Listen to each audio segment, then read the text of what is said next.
তোমরা যারা কল্যাণ ইউনিভার্সিটির আন্ডারে বিভিন্ন কলেজগুলোতে এই বছর প্রথম ভর্তি হয়েছো এবং তোমাদের প্রত্যেকেরই কিন্তু এমডিসি পেপারটা নিতে হয়।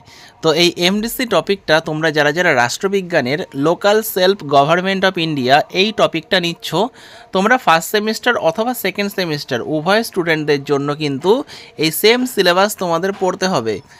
কারণ তোমরা যারা ফার্স্ট সেমিস্টারে এমডিসি এই টপিকটা সিলেক্ট করছো, তোমরা কিন্তু সেকেন্ড সেমিস্টারে এই টপিকটা সিলেক্ট করতে পারবে না, এটা তোমাদের চেঞ্জ করতে হবে। তো সেক্ষেত্রে তোমাদের ফার্স্ট সেমিস্টার এবং সেকেন্ড সেমিস্টারের এই যে টপিকটা, এটা কিন্তু সেম রাখা হয়েছে। তো তোমরা যারা ফার্স্ট সেমিস্টারের স্টুডেন্ট রয়েছো অথবা তোমরা যারা সেকেন্ড সেমিস্টারের স্টুডেন্ট রয়েছো, তোমরা উভয়ই কিন্তু এই সিলেবাসটা, এই প্রশ্নগুলো তোমরা ফলো করতে পারো। তো তোমরা এই টপিক থেকে কোন কোন গুরুত্বপূর্ণ এমসিকিউ টাইপ প্রশ্ন উত্তর পড়বে একটু দেখে নাও। তো তোমাদের কিন্তু এটা এমসিকিউ টাইপ হবে, অর্থাৎ 4টে করে অপশন থাকবে, তোমাদের সিলেক্ট করতে হবে যে কোনো একটা, যেটা সঠিক উত্তর হবে। আর তোমাদের 35 নম্বরের মোট 1 নম্বর করে মোট 35টা প্রশ্ন থাকবে, তার উত্তর দিতে হবে। তো এই local self government in India এই টপিক থেকে গুরুত্বপূর্ণ কিছু এমসিকিউ টাইপ প্রশ্ন উত্তর দেখে নাও। আর তোমরা যারা মনে করছো এই পিডিএফ কপিটা সংগ্রহ করবে ফার্স্ট সেমিস্টার অথবা সেকেন্ড সেমিস্টার উভয় স্টুডেন্টদের মধ্যে, তো সেক্ষেত্রে তোমরা স্ক্রিনে দেওয়া নম্বরে 100 টাকা পেমেন্ট করে হোয়াটসঅ্যাপে তার স্ক্রিনশট পাঠাও, তোমাদের পিডিএফ কপিটি পাঠিয়ে দেওয়া হবে। প্রথম প্রশ্ন দেখো, পশ্চিমবঙ্গের পঞ্চায়েত ব্যবস্থার স্তর সংখ্যা কটি? উত্তর 3টি। পশ্চিমবঙ্গে গ্রাম পঞ্চায়েতের প্রধানকে কী বলা হয়? উত্তর গ্রাম প্রধান।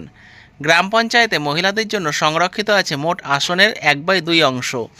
গ্রাম পঞ্চায়েতে সভা বসে মাসে অন্তত একবার। পঞ্চায়েতের সভায় কোরাম হয় মোট সদস্যের 3/1 উপস্থিতিতে। গ্রাম পঞ্চায়েতের প্রশাসনিক কাজে সহায়তা করেন কে? উত্তর কর্মসচিব। গ্রাম পঞ্চায়েতের কার্যকাল কত? উত্তর 5 বছর। পঞ্চায়েত সমিতির প্রধান হলেন কি? উত্তর সভাপতি।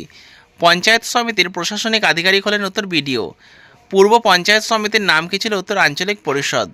ত্রিস্তর পঞ্চায়েত ব্যবস্থার সর্বোচ্চ স্তর কি? উত্তর জেলা পরিষদ। জেলা পরিষদের প্রধান কি? উত্তর সভাধিপতি। জেলা পরিষদের প্রশাসনিক কর্মকর্তা কি? উত্তর ডিএম। পঞ্চায়েতে কতগুলি সভায় পরপর হাজির না থাকলে সদস্যপদ বাতিল হয়? উত্তর 3টি। স্বায়ত্ত শাসনের ইতিহাস পাওয়া যায় প্রাচীন কোন গ্রন্থে? অর্থাৎ অর্থশাস্ত্র। স্বায়ত্ত শাসনের উল্লেখ আছে আবুল ফজলের লেখা উত্তর বাবরনামা গ্রন্থে। গ্রাম পঞ্চায়েত গঠিত হয় উত্তর 5 থেকে 30 জন সদস্য নিয়ে, অর্থাৎ সব থেকে কম 5 জন এবং সর্বাধিক 30 জন। গ্রাম পঞ্চায়েতের একটি কেন্দ্র থেকে সর্বাধিক যতজন প্রতিনিধি নির্বাচিত হতে পারেন? উত্তর 3 জন। জেলা পরিষদের কার্যকাল বাড়ানো যায়? উত্তর 6 মাস। কার্যকাল বাড়ানো যায়? উত্তর 6 মাস। ন্যায় পঞ্চায়েতের সদস্য সংখ্যা হলো উত্তর 5 জন। পশ্চিমবঙ্গে ত্রিস্তর বিশিষ্ট পঞ্চায়েত ব্যবস্থা চালু হয় 1973 সালের আইন অনুযায়ী। গ্রামসভার বার্ষিক অধিবেশন বসে ডিসেম্বর মাসে। গ্রাম পঞ্চায়েতের কার্যাবলী? উত্তর 3 ভাগে বিভক্ত। পঞ্চায়েত সমিতির অধিবেশন ডাকা হয়? উত্তর 3 মাস অন্তর। পশ্চিমবঙ্গে প্রথম পঞ্চায়েত নির্বাচন অনুষ্ঠিত হয়? উত্তর 1977 খ্রিস্টাব্দে। প্রাচীন ভারতে কোনটি রাষ্ট্রের ক্ষুদ্রতম রাজনৈতিক সংস্থা ছিল? উত্তর গ্রাম। মধ্যযুগের মোগল শাসনাধীন ভারতের স্থানীয় স্বায়ত্তশাসনের পূর্ণাঙ্গ চিত্র কার রচনা থেকে জানা যায়? উত্তর আবুল ফজল মনু। ভারতীয় সংবিধানের কত নং ধারায় গ্রাম পঞ্চায়েত গঠনের কথা বলা হয়েছে? উত্তর 40 নং ধারায়। ভারতে কোন পঞ্চবার্ষিকী পরিকল্পনা গ্রহণের সময় স্বায়ত্তশাসন ব্যবস্থার প্রবর্তনের ওপর বিশেষ গুরুত্ব দেওয়া হয়? উত্তর প্রথম। ভারতে প্রথম পঞ্চবার্ষিকী পরিকল্পনা কত সালে শুরু হয়? উত্তর 1951 সালে। পঞ্চায়েত ব্যবস্থা সম্পর্কে কোন কমিটি বেশ কিছু মূল্যবান সুপারিশ করে? উত্তর বলবন্ত রায় মেহতা কমিটি। বলবন্ত রায় মেহতা কমিটি কবে গঠিত হয়? উত্তর 1956 সালে। বলবন্ত রায় মেহতা কমিটি কত সালে পঞ্চায়েত ব্যবস্থা সম্পর্কে সুপারিশ করে? উত্তর 1957 সালে।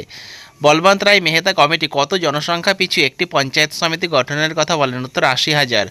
বলবন্ত রায় মেহতা কমিটির সুপারিশ কবে গৃহীত হয়? উত্তর 1958 সালে। ভারতীয় সংবিধানের কততম সংশোধনের মাধ্যমে পঞ্চায়েত ব্যবস্থাকে সাংবিধানিক মর্যাদা প্রদান করা হয়? উত্তর 73তম।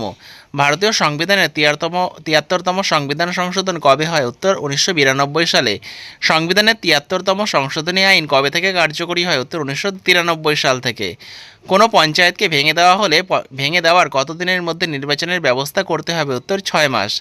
গ্রাম পঞ্চায়েতের সদস্য হওয়ার জন্য প্রার্থীর ন্যূনতম বয়স কত হতে হবে? উত্তর 21 বছর। পশ্চিমবঙ্গের পঞ্চায়েত ব্যবস্থার যাত্রা কবে শুরু হয়? উত্তর 1957 সালে। পশ্চিমবঙ্গে দ্বিস্তর বিশিষ্ট পঞ্চায়েত ব্যবস্থা কবে শুরু হয়? উত্তর 1958 সালে। পশ্চিমবঙ্গে 4 স্তর বিশিষ্ট পঞ্চায়েত ব্যবস্থা কবে শুরু হয়? উত্তর 1963 সালে।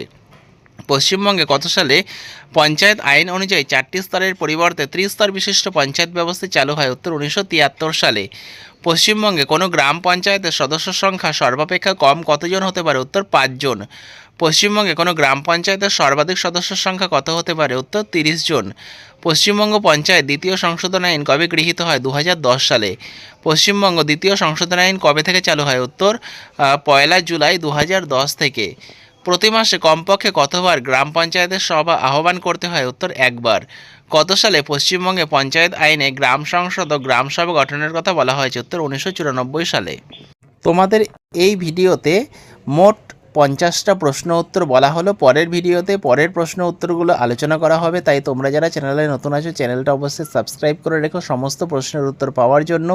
আর তোমরা যারা মনে করছো ফার্স্ট সেমিস্টার অথবা সেকেন্ড সেমিস্টারের বিভিন্ন বিষয়ের সাজেশন সংগ্রহ করবে, তোমরা যেগুলো স্ক্রিনে দেখতে পাচ্ছ, বাংলা, ইতিহাস, রাষ্ট্রবিজ্ঞান, সংস্কৃত, ইংরেজি, দর্শন, শিক্ষাবিজ্ঞান, ভূগোল, প্রত্যেকটা বিষয়ের সাজেশন কপি তোমরা পেয়ে যাবে। তো সেক্ষেত্রে তোমরা স্ক্রিনে দেওয়া নম্বরে যোগাযোগ করতে পারো। আর তোমরা যারা এই পিডিএফ কপিটা সংগ্রহ করবে, তো সেক্ষেত্রে স্ক্রিনে দেওয়া নম্বরে 100 টাকা পেমেন্ট করে হোয়াটসঅ্যাপে তার স্ক্রিনশট পাঠাও, তোমাদের পিডিএফ কপিটি পাঠিয়ে দেওয়া হবে। তো ভিডিওটা শেষ পর্যন্ত দেখার জন্য তোমাদের অসংখ্য ধন্যবাদ।